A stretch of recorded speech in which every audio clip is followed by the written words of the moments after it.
Yesterday we have discussed what is Farey sequence, तो उसकी हमने प्रॉपर्टीज शुरू की थी, थ्योरम्स करी थी, ठीक है।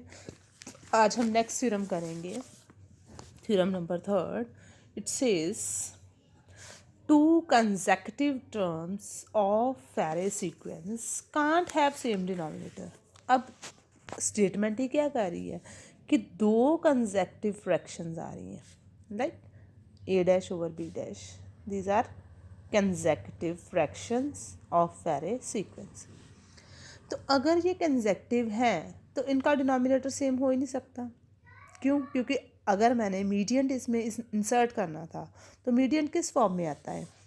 Addition b plus b dash आ जाना था, है ना। तो फिर वो कंसेक्टिव ही नहीं रहनी थी। क्यों? क्योंकि b प्लस बी डैश की वैल्यू ग्रेटर देन n हो जानी थी। तो कंसेक्टिव की जो प्रॉपर्टी है वो सेटिस्फाई नहीं होनी थी। तो इसको हम किस तरह से प्रूफ करते हैं कि सपोज करो अब मेरे पास दो नंबर है a और a डैश। ऑब्वियसली a जो है वो a डैश से छोटा आ रहा है, राइट। तो इक्वालिटी का साइन तभी आएगा अगर मैं a डैश में से कुछ सब्ट्रैक्ट कर दूं। तो it may be equal to, क्योंकि अब मैंने कुछ सब्ट्रैक्ट कर दिया है। इस टर्म को आप इधर ले आए तो क्या बन जाएगा? a plus 1 is less than equals to a dash. अब इसी चीज़ को हम कंसिडर करते हैं फ्रैक्शन को a over b less than a over b minus 1 आएगी। यस, क्यों? क्योंकि इसका डिनोमिनेटर बड़ा है, इसका डिनोमिनेटर छोटा है, राइट। तो ये टर्म क्या आ जाएगी? बड़ी। This will be less then, अगर मैं इसको बढ़ा दूं नीचे वाली टर्म को भी इस तरह से एडजस्ट कर दूं, राइट। अब ये a प्लस 1 जो है it is less than equals to a dash, right, less than equals to a dash over b। It means what we got, this term we can use, this term we can use, right। तो right now हमें चाहिए a over b less than a over b minus 1 less than equal strictly less than a dash over b, right. अब consecutive fractions के लिए क्या concept है कि इनके बीच में कोई और नंबर इंसर्ट नहीं हो सकता है। तो मैंने तो ये नंबर इंसर्ट कर दिया है ना, कंसेक्टिव है, तो this number can't belongs to F N.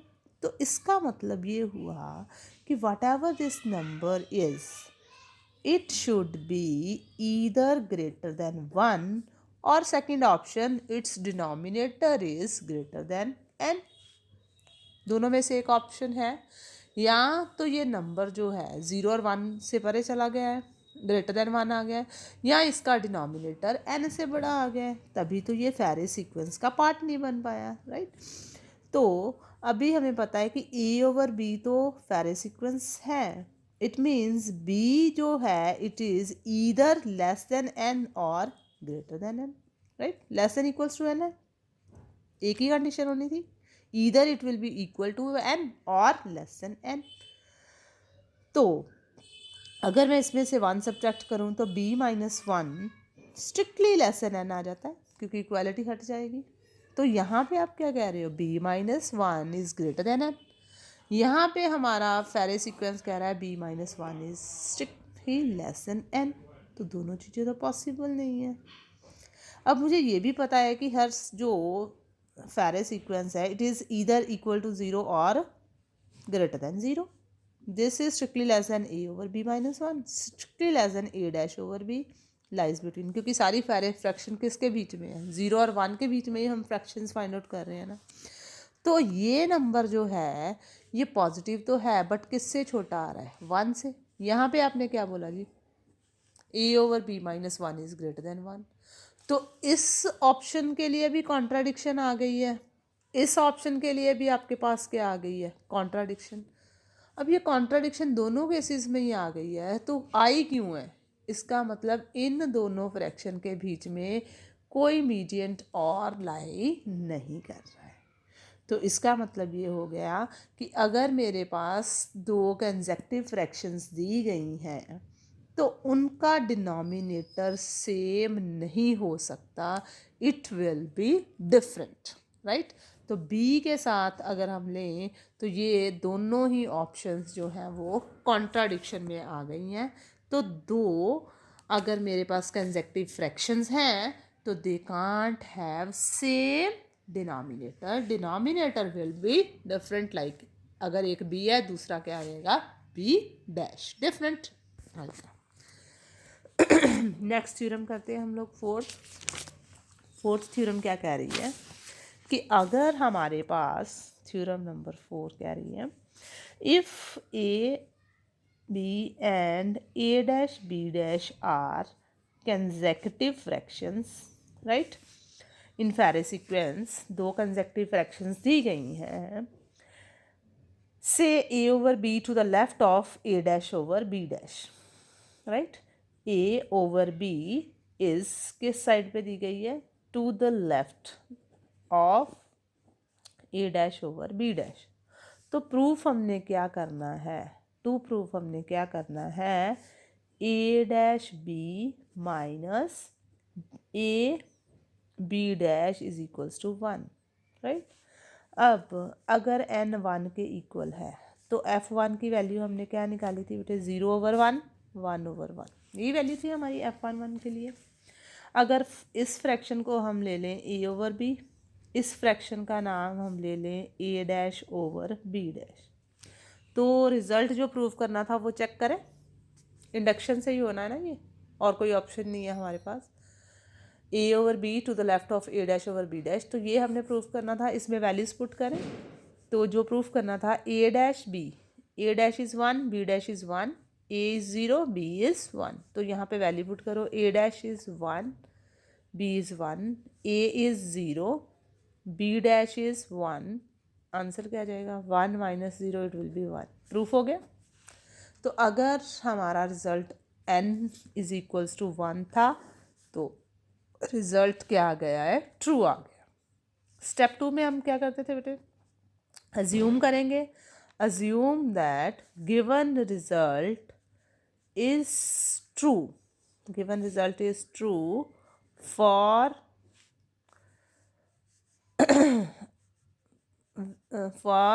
m is equals to n-1 या उससे छोटी वैल्यूज़ के लिए, राइट। तो स्टेप 3 में हमने क्या करना था, स्टेप 3 में हम टू प्रूफ करेंगे, गिवन रिजल्ट ट्रू आएगा for m is equals to n के लिए, राइट। Is it fine. तो अब हमारे पास कंसेक्टिव फ्रैक्शंस दी गई थी, a over b, a dash over b dash, right. These are two consecutive fractions. अब ये रिज़ल्ट हमने अजम्पशन में लिया था कितनी वैल्यूज़ तक था, n-1 तक के लिए। अगर हमारी ये values fractions a over b, a dash over b dash belong कर रही हैं fn-1 को, तो कंसेक्टिव होंगी इस फेरे सीक्वेंस में, ठीक है। तो अगर ये कंसेक्टिव हैं तो हमने स्टेप 2 में क्या बोला था कि अगर n-1 सीक्वेंस है तो उसके लिए ये रिज़ल्ट क्या कर रहा है, होल्ड कर रहा है। होल्ड कर रहा है तो इसका मतलब a dash b minus A B dash will be 1, fine.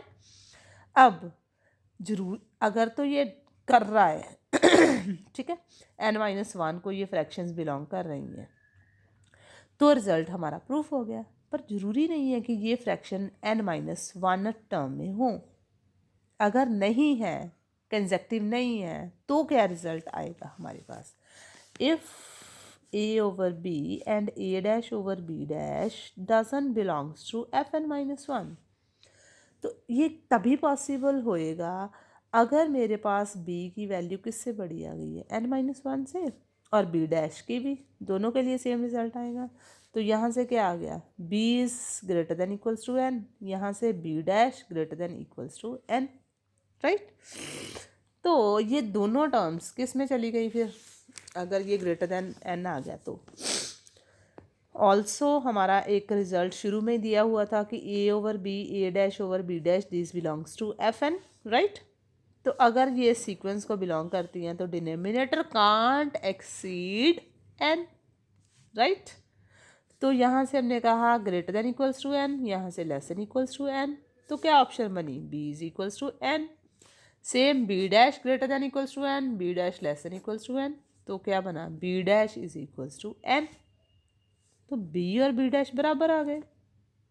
But अभी हमने थ्योरम की थी कि अगर मेरे पास दो कंसेक्टिव फ्रैक्शन है तो उनके डिनोमिनेटर्स जो हैं वो बराबर नहीं हो सकते, यही हमने प्रूव करा था ना। दे विल हैव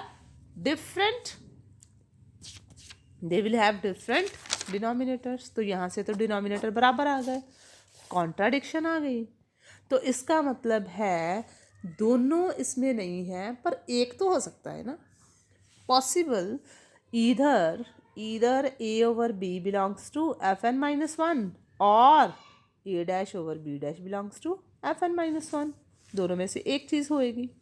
अगर फर्स्ट केस हम हैंडल करें तो रिजल्ट क्या बनेगा, a over b बिलोंग कर रहा है fn माइनस 1 को, a dash b dash does not belong. अगर ये केस लोगे तो a over b does not belong, यही चीज़ आएगी। तो अब अगर a dash b dash f n minus 1 को बिलोंग नहीं किया, व्हाट इट मीन्स, हमने भी बोला था अगर ये बिलोंग नहीं करते तो b डैश n के इक्वल आता है या b n के इक्वल आता है। इस केस में क्या आ जाएगा, b dash is equals to n, right, यही चीज़ आ जाएगी ना, क्योंकि अभी हमने ये बता दिया था सॉल्व करके। अब इसमें कोई ना कोई टर्म होएगी फ्रैक्शन लाइक से lambda over mu, b any term which is following this fraction, a over b को फॉलो कर रही है। क्यों, क्योंकि अभी हमने ये कहा कि ए ओवर बी तो है पर उससे ए डैश बी डैश नहीं है, तो कोई और फ्रैक्शन तो फिर नेक्स्ट आएगी ही ना, तो उसका नाम से लैम्डा ओवर म्यू है, राइट। तो अब ये दोनों कंसेक्टिव फ्रैक्शंस हो गई, तो ये टर्म किस में थी, एफ एन माइनस 1 को। स्टेप 2 में हमने क्या बोला था, एन माइनस 1 के लिए ये रिजल्ट क्या करेगा, होल्ड करेगा। तो इसका मतलब ये रिजल्ट अगर मैं यहाँ पे अप्लाई करूँ तो क्या बनेगा मेरे पास, a into b dash, right, a dash into b, तो ये ए डैश क्या है हमारे पास, lambda into b minus a into mu will be 1, right. Similarly अगर मेरे पास ये जो टर्म है इस तरह की बजाय इस तरह से आ जाए, a over b less than a dash over b dash तो था ही given, less than lambda over mu, ये किस केस में आ रहा है, एफ एन के केस में, राइट। तो अब मेरे पास 1 over b times mu can be rewrite as lambda b, क्योंकि 1 को हम किस तरह से लिख सकते हैं, लैम्डा बी माइनस ए म्यू ओवर बी म्यू, इनको सेपरेट आउट कर दो, लैम्डा ओवर म्यू आ जाएगा माइनस म्यू कैंसल्ड, ए ओवर बी आ जाएगा। अब इसमें हमें कुछ नहीं करना, ए डैश बी डैश ऐड और सब्ट्रैक्ट कर देना है, सब्ट्रैक्ट कर देंगे और इनको हम क्लब करेंगे। किस तरह से क्लब करेंगे, लैम्डा बी डैश इनको हम क्लब कर दें तो मेरे पास रिजल्ट क्या बनेगा, lambda times b dash minus a dash mu over LCM क्या बना इनका, mu times b dash, plus इन दोनों टर्म्स को आप इकट्ठे रहने दो, मतलब क्लब कर दें तो क्या बनेगा, प्लस का साइन दिया हमने तो it can be written as a dash b minus A B dash over b b dash, पर हमें ये पता है ये वैल्यू कितनी है, 1 आ रही है, ये भी वैल्यू कितनी थी, 1, तो we got the result 1 over b mu greater than equals to 1 over b mu dash plus 1 over b b dash. इस तरह से हमारा रिजल्ट जो है वो आ जाएगा। अब इक्वालिटी होल्ड कब करेगी, अगर ये वैल्यूज़ 1 आएंगे, ठीक है, और ए डैश बी डैश 1 होएगी, इफ़ पॉसिबल ये वैल्यू इक्वल नहीं आ रही, स्ट्रिक्टली ग्रेटर आ रही है, तब मेरे पास क्या रिजल्ट बनेगा, इक्वालिटी अगर होल्ड ना करे तो, इफ़ पॉसिबल है, पॉसिबल हो भी सकता है नहीं भी, if possible 1 over b mu is strictly greater than 1 over mu times b dash plus 1 over b b dash, right. तो यहाँ से अगर हम सॉल्व करें तो बी डैश जो है वो strictly greater than b plus mu भी लिखा जा सकता है, राइट? क्यों? क्योंकि हमारे पास ये जो टर्म्स आ रही हैं, है ना, वो किस तरह से रीराइट हो सकती हैं? अभी हमने क्या बोला था, b dash is equals to b, b dash is equals to n, b is equals to n. क्यों? क्योंकि जब वो सीक्वेंस कौन सा था, एन में जा रहे थे, एन माइनस वन में नहीं जा रहे थे। तो b dash can be replaced with n, n is greater than b plus mu. तो इसका मतलब बी प्लस म्यू किससे छोटा हो गया बेटे? एन से। अगर ये एन से छोटा है तो स्ट्रिक्टली लेस देन एन है, तो it can be rewrite as n minus one, क्योंकि इसमें से सब्ट्रैक्ट करेंगे तो इक्वालिटी होल्ड करवा सकते हैं। तो अभी हमने ये बोला था कि ए ओवर बी और लैम्डा ओवर म्यू क्या थी? कंसेक्यूटिव फ्रैक्शंस थी एफ एन माइनस वन में। पर अभी मैंने इनके बीच में एक टर्म फाइंड आउट कर ली है ना, तो b plus mu greater than क्या होना चाहिए था? N minus one. पर मैंने तो ये प्रूव कर दिया कि b plus mu less than n minus one है, तो कॉन्ट्राडिक्शन आ गई हमारी। कॉन्ट्राडिक्शन आ गई तो इसका मतलब ये जो इक्वालिटी है, तो रिज़ल्ट जो है वो होल्ड करेगा, ठीक है, इक्वालिटी का साइन भी होल्ड करेगा। तभी होल्ड कर पाएगा अगर मेरे पास a dash b minus A B dash किसके इक्वल है? वन के इक्वल। तो ये सारा रिज़ल्ट एन माइनस वन के लिए हमने किया, उसके बाद हमने ये सारे रिज़ल्ट किसके लिए प्रूव कर दिए हैं? उससे हायर वैल्यू के लिए, एन के लिए, ठीक है। तो इसका मतलब ये हुआ कि रिज़ल्ट जो हो गया वो result is true for n. तो यही हम प्रूव करना चाहते थे, ठीक है जी। नेक्स्ट थ्योरम हमारे पास आ रही है fifth. It says if a over b less than a dash over b dash less than a double dash over b double dash, these are three fraction, consecutive है, these are consecutive fractions in Fn. Then we have to prove the middle value a dash b dash is nothing but a plus a double dash over b plus b double dash. If these are three consecutive fraction, then the midpoint value is nothing but sum of the numerator and sum of the denominators. तो condition क्या होती थी उसके लिए कि sum of the denominator can't exceed n, n से बड़ी वो डिनोमिनेटर का समेशन नहीं होना चाहिए। तो अब हम प्रूव करेंगे। अभी हमें ये पता है कि a over b, a dash b dash, these are the consecutive fractions in f n. और अभी हमने रिजल्ट किया था दो कंसेक्यूटिव फ्रैक्शन है, तो रिजल्ट हम क्या लगा सकते थे? A dash b minus A B dash is equals to one. We can similarly these two are also consecutive fractions, तो इसके ऊपर भी हमारा रिजल्ट होल्ड करेगा, right? These are consecutive fractions in f N, तो result will hold a double dash into b dash minus a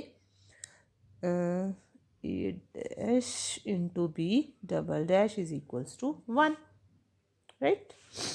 तो result hold कर गया हमारा।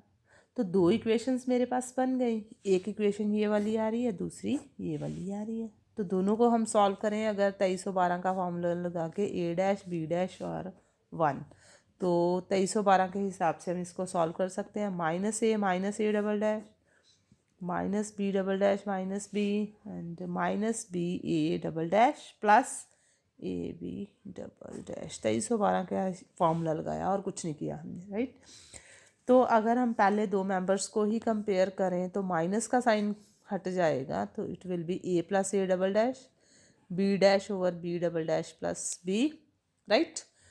तो इंटरचेंज कर दें इन दोनों को, तो what we will get? A dash b dash is equals to a plus a double dash over b plus b double dash. तो this is what we want to prove.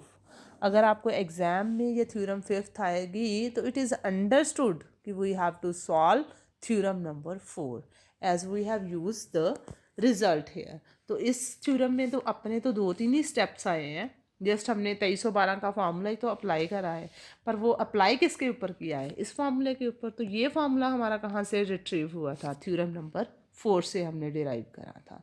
तो इसलिए अगर थ्योरम 5th आएगी तो we have to solve theorem 4 completely, right. Next हमारे पास आ रही है थ्योरम नंबर 6।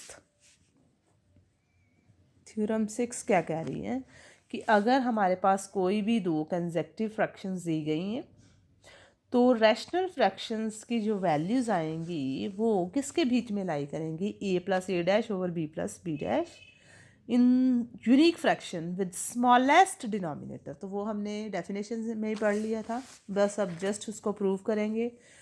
तो अभी हमारे पास दो कंसेक्यूटिव फ्रैक्शन जब भी लेते हैं तो ये रिजल्ट आता है मैंने एनी रो। तो थ्योरम 4 ने हमें ये भी बता दिया था कि a dash b minus A B dash will be 1, right.